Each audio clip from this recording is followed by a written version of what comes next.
ಇಂದೇ ಡೌನ್ಲೋಡ್ ಮಾಡಿ ಮತ್ತು ನಿಮ್ಮ ನೆಚ್ಚಿನ ಶೋಗಳನ್ನು ಆನಂದಿಸಿ.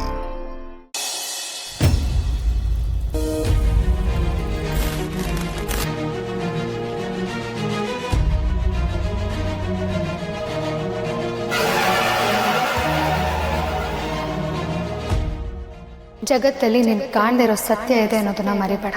ಅದನ್ನ ಕಣ್ಣಿಂದ ಅಲ್ಲ, ಒಳಗಣ್ಣಿಂದ ನೋಡು. ಅವರವ್ವ ಒಡವೆ ಕದ್ದು ಓಡ್ ಹೋದ್ರೆ ಪಾಪ ಮಕ್ಳೇನ್ ಮಾಡ್ತವೆ.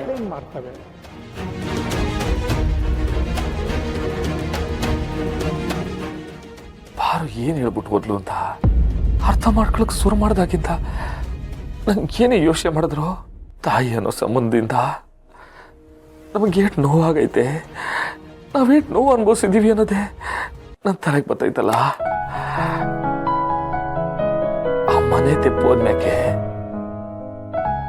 ಅಮ್ಮನ ಬಗ್ಗೆ ತೆಪ್ಪಾಗಿ ನಾನು ತೆಪ್ಪು ತಿಳ್ಕೊಳಕ್ಕೆ ಹೆಂಗ್ ಸಾಧ್ಯ? ಅವಳು ಒಳ್ಳೆ ಆಗಿದ್ರೆ ಮಕ್ಕಳ ಬಗ್ಗೆ ಒಂದ್ಕಿತಾನು ಯೋಚನೆ ಮಾಡದೆ ಹೊಂಟೋಗ್ತಿರ್ಲ.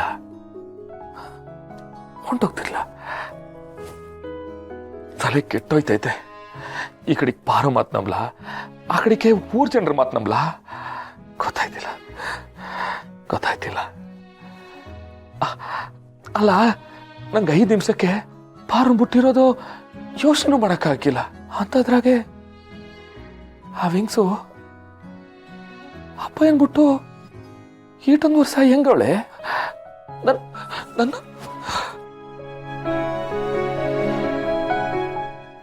ಮಕ್ಕಳ ಮುಟ್ಟಿ ಹೆಂಗವಳೆ. ಅವಳು ಆಟದ ಒಳ್ಳೆ ಆಗಿದ್ರೆ ಒಂದಪ್ಪನಾದ್ರು ನಮ್ಮನ್ನು ನೋಡಕ್ಕೆ ಯಾಕೆ ಬರ್ಲಿಲ್ಲ? ಆದ್ರೂ ಪರವಾಗಿಲ್ಲ.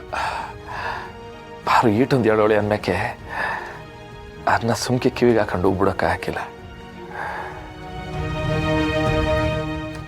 ಇದ್ರ ಬಗ್ಗೆ ಯೋಚನೆ ಮಾಡ್ತೀನಿ.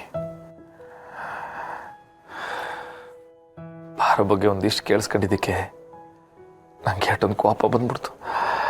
ಪಾಪ ನಮ್ಮಪ್ಪಯ್ಯ ಅವ್ರ ಎದುರುಗಡೆ ನಾನು ಏನೇನೆಲ್ಲ ಮಾತಾಡ್ಬಿಟ್ಟಿವ್ನಿ. ಪಾಪ ಕಡ್ಕೊಂಡಿರೋನ್ಗೆ ಅದೇನು ನೋವಾಗಿಲ್ಲ. ಈ ಒಂದೇ ಒಂದು ಕಾರಣಕ್ಕೆ ಬಾರು ಹೇಳ್ದಂಗೆ ಈ ವಿಷಯದಾಗ ಏನು ಸತ್ಯ ಐತಿ ಅಂತ ನಾವು ಹುಡುಕ್ಬೇಕು, ತಿಳ್ಕೊಳ್ಳೋಕ್ಕೆ ಪ್ರಯತ್ನ ಮಾಡಬೇಕು. ನಾವು 8 ವರ್ಷ ಅನುಭವಿಸಿರೋ ಎಲ್ಲ ನೋವು ಸತ್ಯ ಅನ್ಮ್ಯಾಕೆ ಇದಕ್ಕೂ ಮೀರಿರೋ ಸತ್ಯ ಇನ್ನೇನಿರಕ್ಕೆ ಸಾಧ್ಯ? ನಮ್ಮ ಮನೆ ದೀಪ